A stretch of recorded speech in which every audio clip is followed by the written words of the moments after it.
아마 이제 대통령이 계엄한 의도는 두 가지로 봐요. 의도. 예. 예. 하나는 이제 그 국회가 워낙 탄핵을 남발하고 예산 가지고 장난치 가지고 국정을 마비하니까 이 경고를 좀 해야 되겠다. 요 의미 하나. 국회 경고. 예. 그다음에 가장 큰 목적은 선거 부정을 한번 파헤쳐 봐야 되겠다. 이렇게 봐요. 2분 만에 가지예요? 예, 선관위에 300명을 투입하고요. IT 전문가 47명을 투입했어요. 아, 같이 갔어요? 예, 그 서버까지. 그래서 이제 이거 아마 뭐 선거 부정에 대해서는 여러 국민들 의견이 있을 수 있는데 아마 이게 그 국정원에서 계속 의혹이 있다. 그리고 북한 해커 침투 이런 게 있다.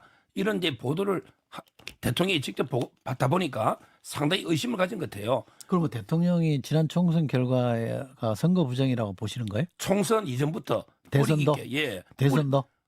여러 가지 이게 모든 선거에서 아마 이게 그 서버 한 5% 포렌식 해봤더니 완전히 뭐 마음대로 해커들이 활동해도 도저히 그 통제가 안 되는. 근데 그거 정비는 해야 될 겁니다. 이번 사태를 떠나서 선관위 문제는 한번 다시 되돌아봐야 되고요. 잠깐만요. 그러면 대선은 뭐 윤석열 대통령이 이겼으니까 결과가 바뀐 건 아니고 지난 총선은 선거 부정 때문에 결과가 뒤집혔다는 거예요? 완전히? 잘못됐다는 거예요? 그러니까 이번 한 번이 아니고 오래 전부터. 아, 그러니까 이번 총선도 그렇게 됐다고 보시는 건가요? 모르겠어요. 대통령께서? 대통령은 이제 그 선거 관련한 부정이 있는 걸로 확신했지 않을까. 그러니까 이제 300명을 보내서 대통령의 의도입니다. 제가 그렇다는 게 아니고. 그러니까 의도가 두 개인데 예, 이 두 개잖아요. 야당 경고하고 선거 부정. 예.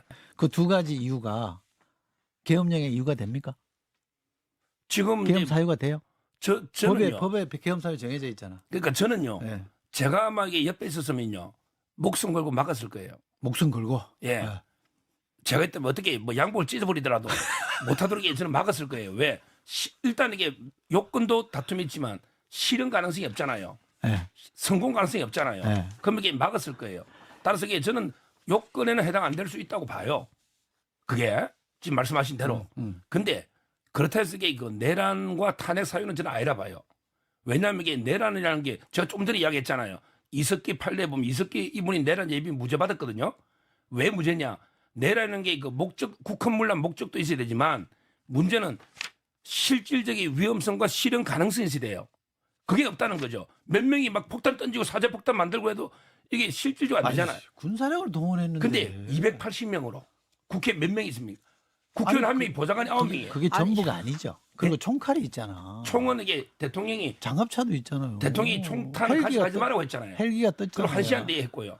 제 말은 자, 좋습니다. 그 얘기는 네, 그렇게 차분히 하는 걸 그래서 하고. 저는 예. 내란죄는 해당이 안 된다 봐요. 그건 아마 법조계에서도 다수견해요. 그럼 헌법 위반인 건 인정하시는 거죠? 계엄 요건은 못 갖췄다는 게 다수견해고. 그러니까 헌법 근데 위반이잖아요. 내란은 아니라는 게 다수견해요. 오케이.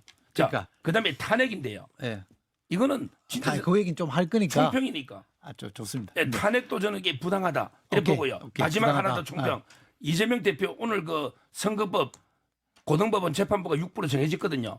재판은 재판이고 정치는 정치입니다. 재판은 이게 그대로 진행돼야 된다. 이렇게 총평을. 아, 여권은 무슨 이재명 포비아가 있는 것 같아. 왜 이렇게 겁을 먹고 있는지 모르겠어요. 그리고 술은 먹었으니까 음주운전은 맞는데 면허 취소는 아니다. 이 정도는 아니다. 이런 얘기죠. 쉽게 얘기하면. 그거 비유는 부적절해요. 왜? 그게 아니고 제 말은 이게 그 계엄 요건을 갖추냐 문제하고 그다음에 내란죄가 되느냐는 전혀 차원이 다른 그러니까. 요건이죠. 그러니까 면허 취소 술 수준은 먹고 아니다. 음주 그거는 아니라 비유가 저는 부적절하다 봅니다. 비유가 너무 약한 데다 비유해서 제가 좀 반성을 해야 될 것 같은데. 아니 근데 누가 경고를 미사일 쏴서 해요. 그러니까 지금 대통령이 한 거는 이 계엄을 선포했다라고 비상계엄을 선포하는 거는 진짜 이거 과거 군사 독재 시절에나 하던 거잖아요. 그리고 뭐 말씀하신 뭐 선거 부정이나 이런 거 경찰 검찰 수사했는데 다 뭐 아무것도 안 나와가지고 다 종결된 건이에요. 근데 이 건에 대해서 계엄군을 투입해가지고 그리고 계엄을 선포해가지고 선거 부정을 밝히겠다? 이거는 말도 안 되는 거고 이 계엄이 일단 나왔던 포고령을 보시면 아시겠지만 1항에 정치 활동을 금지시켜요. 그러니까 정치 활동을 금지시키고 국회와 지방의회 이런 걸 다 건든단 말이에요.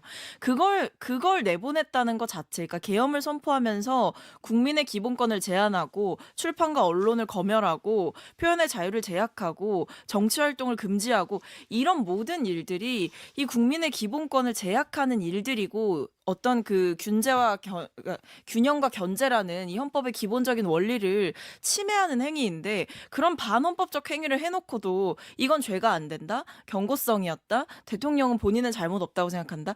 이거야말로 이제 제대로 된 책임을 물어야 되는 거죠. 그래서 저는 이해가 안 되는 게 요건은 못 갖췄다라고 하시잖아요. 헌법적으로 봤을 때 이 내란죄는 뭐 다툼의 여지가 있다라고 하지만 계엄의 요건을 못 갖춘 건 맞다라고 인정을 하는데 여기에 대해서는 또 뭐 그렇다고 한다면 탄핵은 또 아니다. 그럼 대체 어떻게 책임을 묻겠다는 거죠? 뭐 질서 있는 퇴진 이렇게 얘기하시는데 질서 있는 퇴진할 동안 국민들은 공포에 떨고 있는데 뭘 어떻게 질서 있는 퇴진을 합니까?